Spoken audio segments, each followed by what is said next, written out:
Ay mga kalingap, magandang araw, magandang gabi po sa lahat ng nakakapanood po ng video na ito.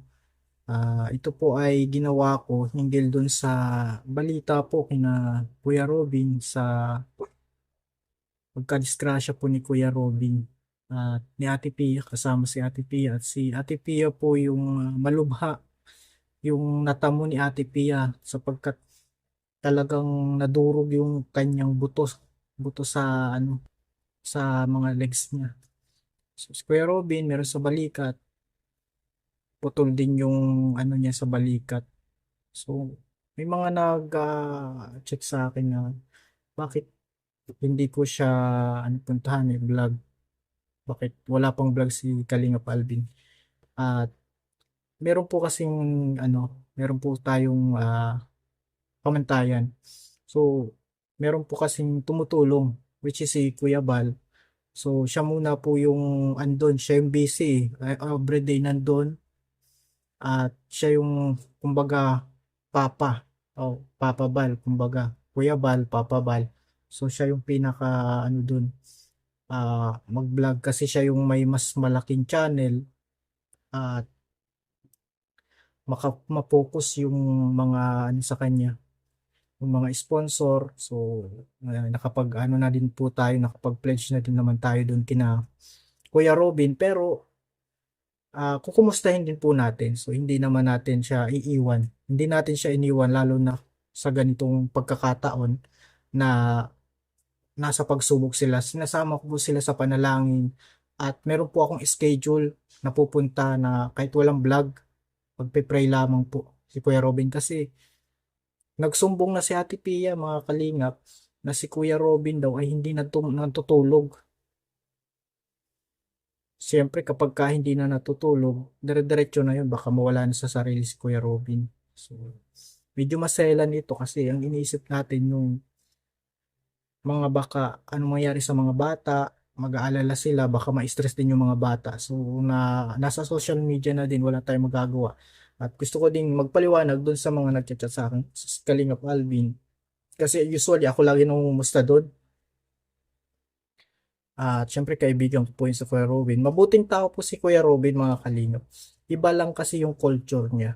Marami pong galit kay Kuya Robin. Lalong lalo na. Ngayon, sabihin ko na po sa inyo mga kalingap. Kasi sa kanyang barangay, marami po ang galit sa kanya. Kasi iba kasi yung culture ni Kuya Robin. Sa India, iba kasi ang culture ng India.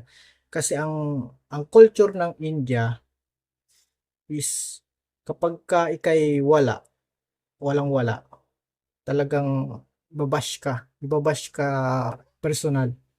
Ang ginagawa, umayos ka, huwag kang tamad-tamad dito.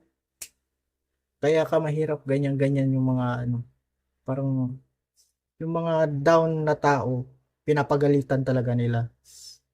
Kaya si Kuya Robin, yung culture niya dito, medyo napapagalitan niya yung mga tao doon na sa kabarangay niya na parang sa tingin niya ay mali yung ginagawa. So, yung ibang tao nayayabangan kay Kuya Robin. Kaya, madami nagsusumbong sa akin about doon.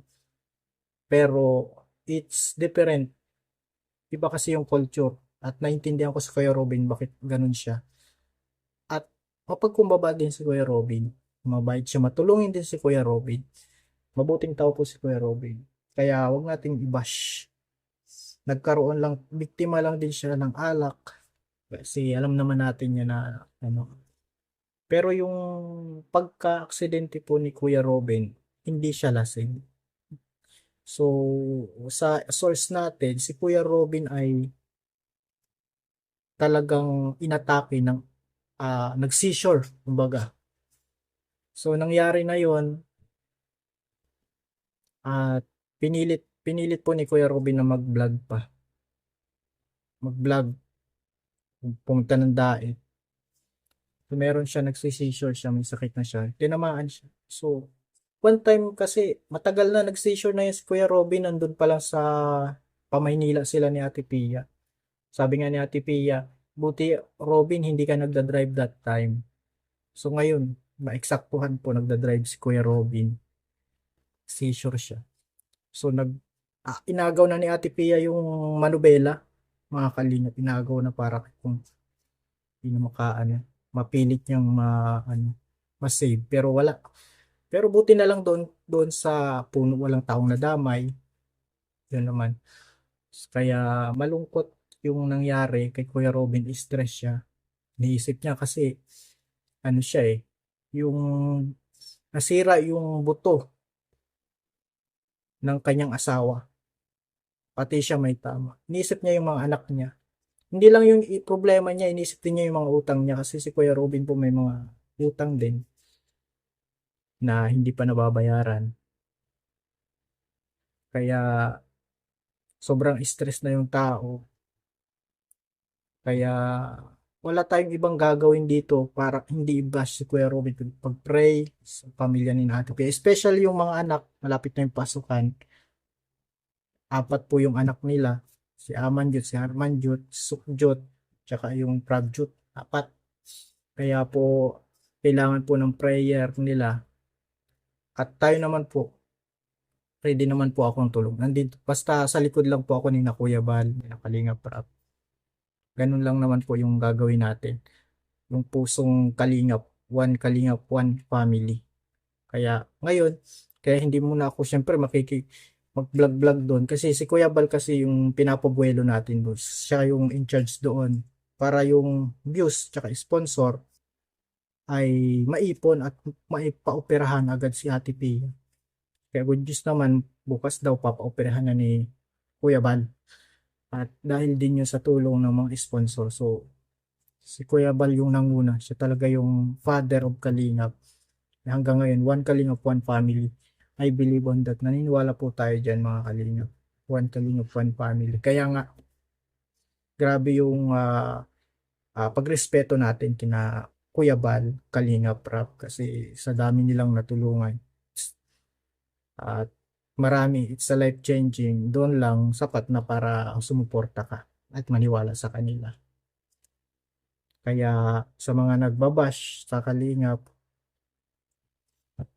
ano na lang ang gawin natin? Tumulong na lang din tayo. Kagaya ng ginagawa ni Kuya Val. Kalingap. Wala pong perfecto. Ang importante ngayon, pagkakaisa, pag-pray natin sina Ate Pia, operation ni Ate Pia, saka si Kuya Robin. Kasi Kuya Robin daw po ay nawala na. Nag-chat sa akin si Ate Pia pag-pray daw. Oh, pag-pray. Ngayon, nagpipray ako. Focus ako sa pray kasi bago ako pumunta doon, full of na ako ng Lord presence. Ibubuhos ko na lang kay Kuya Robin para kung ano man masamang demonyo yung nasa isip niya, utak niya magsilisan. Kaya nagpe-pray po ako dito sa bahay talagang para ipag-praise siya. Si there is a power in prayer. Kaya wala po tayong ibang gagawin ngayon, mag-pray tayo, so support tayo, everything's gonna be alright.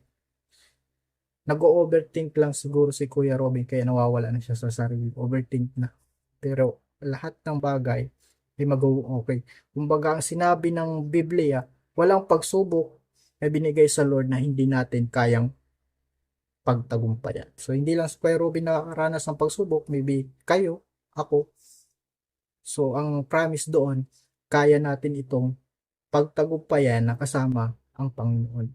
So mga kalingap, yun po yung konting update ko kasi message na saan Kalingap Alvin, di ba? Willing po tayo mag-help. So respeto ko si Kuya Bal kasi siya yung unang nag-vlog about doon sa pangyayari. So siya muna kasi para focus yung pagtulong talaga. Tsaka yung revenue, yung views doon, buhos. Ganyan po kasi pag vlogger. Nagkakaamuyan tayo mga vlogger, nagkakaintindihan. So, kapag merong focus, merong nang nagbablog doon, pa-focus po muna para dire-diretso. Hindi yung daming nagbablog. Focus lang. Kapag tapos ni Kuya Bal, pag medyo okay na, andun pa rin tayo. Mag-update pa rin tayo. Kung walang mag-update, pa-update natin. Ganun lang po tayo. Suportahan sa Kalingap. Tsaka yun, maraming salamat po sa lahat, sa inyo, sa mga sumusuport sa inyong mga viewers. kina Kuya Val, Kalinga Prab. So patuloy natin silang suportahan at marami pa pong tao na matutulungan. Ganun lang po. So, kung hindi man tayo makatulong, support na lang tayo sa tumutulong.